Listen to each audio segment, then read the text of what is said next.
But can I just go back to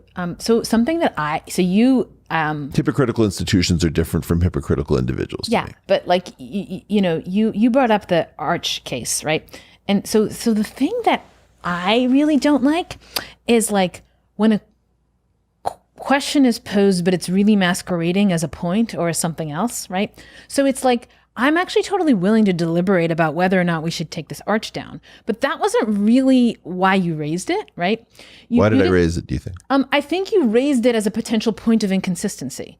But I don't know what I think about the arch. I think it's an interesting question whether or not to the fact that you find it an interesting question means that you are not convinced that the question is settled. Correct. But right. that was sort of my point about all the cases. I don't think there is one way to settle. But I understand. I deal with a lot of people who find that these things are settled, right? Fair enough. But see, that's my point. You wanted to know maybe whether I find the question to be settled or not, right? And so you asked me a question, should we tear down this arch or not? And your desire in asking me that question was maybe to figure out whether I thought a certain question was settled, right? But I think that's actually a deliberative question, like should we tear down the arch or not, right?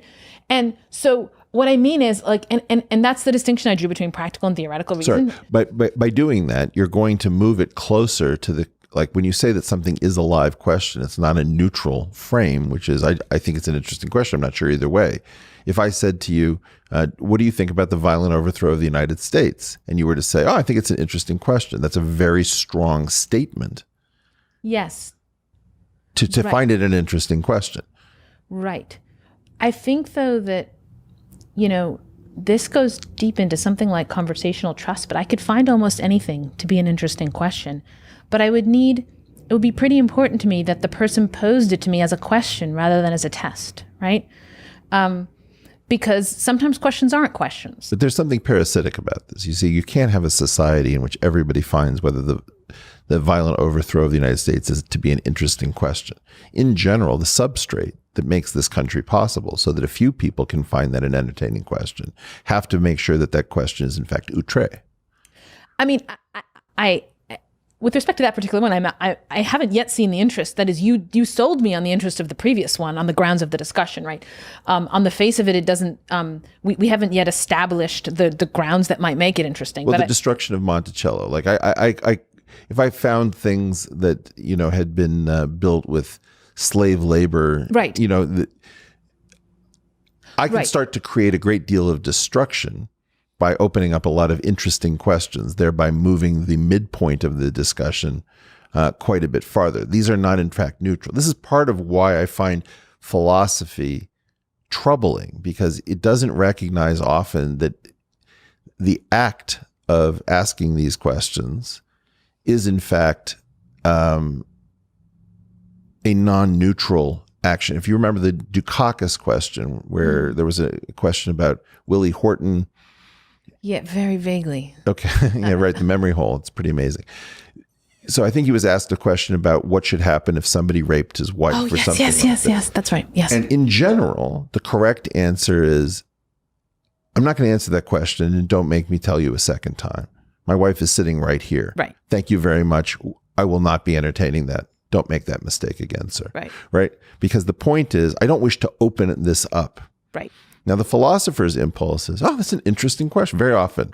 Not if, like, sometimes you can tell that the person asked it as a test. You mean if it wasn't asked that way? I'm just saying that very often the philosophical gambit is a pretend state in which we are quite comfortable entertaining anything, Oh, yes. Let's imagine that that Jane uses her steak knife to kill Billy across the table at the philosopher's dinner, right? Right. And then you start talking about all of these sorts of things. In general, this is again that there are no tough guys. We all should have personal boundaries and limits in places where we wish to say, I would prefer that question not be asked, because the question itself is a form of violence.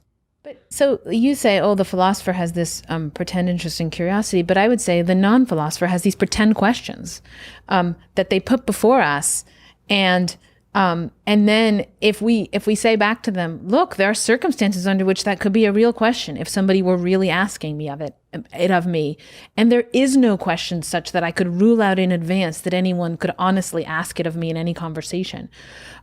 That's not the same thing as saying, like, I'm buying into your gambit and I'm going to answer your pretend question as though it were a real question. Well, and if I were to do that, I would have to do it with pretend interest. But let's talk about a situation in which a question that maybe should not have been asked too much, in my opinion, must now be asked because of the changing landscape. So, for example, the Tesla problem, which is that you might have thought trolley problems were bizarre and academic. Right. Well, now that you have to commit it to code and you have to say, well, what should I do? How many baby carriages should I? Right. Okay. That's an incredibly interesting situation where we can no longer afford to leave an expression unevaluated. Exactly. Right. So there can't really be questions we can't ask because we might be in those situations. Well, my point is that there can't be a question that we can't ask under any circumstances. But we may find that a question that was better off being unasked now must be, like that Pandora's box could survive unopened for this many years, but circumstances have changed. Right. So. Right. And a lot of, I mean, in that situation, it might even be that, I think what we'll probably end up doing is trying to find a lot of ways to avoid exactly answering it, right? Managing the situation in which the question has been asked rather than answering it. I mean, I guess, right? These kind of like, I thought we'd have self-driving cars way before now, right? And I think we do, right? But we don't have them because of these. I thought we were going to get stuck here. That having to commit things to code forces us to promote to consciousness and to responsibility things that we would prefer. Like I believe that one of the reasons that we tend to have more sex while drunk than sober, at least at early stages of relationship, is because what we're actually interested in is an excuse. And that we want to find an excuse, which is I panicked.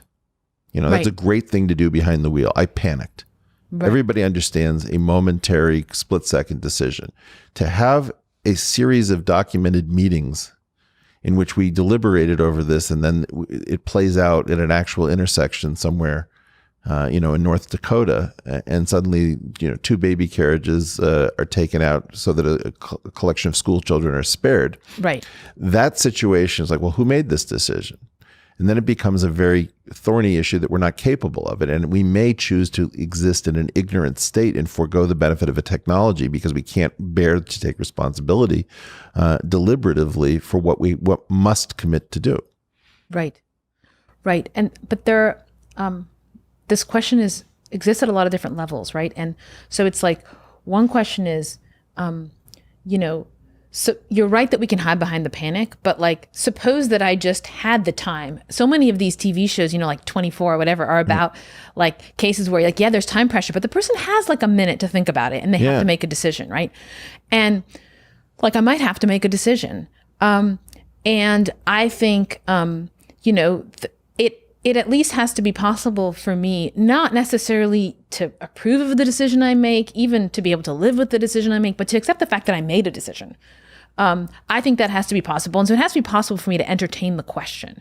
But the question of whether we can, as a society, deliberate together about that question and come up with sort of like an answer that we can then all live with and in some sense be governed by, that's like a whole other level. And there are many levels in between, right? Well, the question of should we derange what it is that we know about the world so that we can live with the noble truth that may be foundational to our society. If we came to understand cognitive... A noble truth or noble lie? Sorry, noble lie, right. No, noble truths are easy. Yeah. You're correct. Thanks for catching. It was noble on top of being... No, but like it's very disturbing to those of us who believe in evolutionary theory that people who claim to believe in systems of selective pressures are unable to accept the basic premise, which is that they operate on systems with heredity, variation, and differential success. And the differential success is the aspect by which one group carries an evolutionary advantage over another. The idea that there should be evolutionary advantages and disadvantages relative to different environments is toxic to many of the lies that we've told ourselves to create the foundation of our society. And so to be able to say, well, I would never question Darwin's theory of selection. However, I also believe in all of the lies that are necessary, and this is an unresolved conflict, has to do with the partitioning of the mind. I don't see how you could do it otherwise.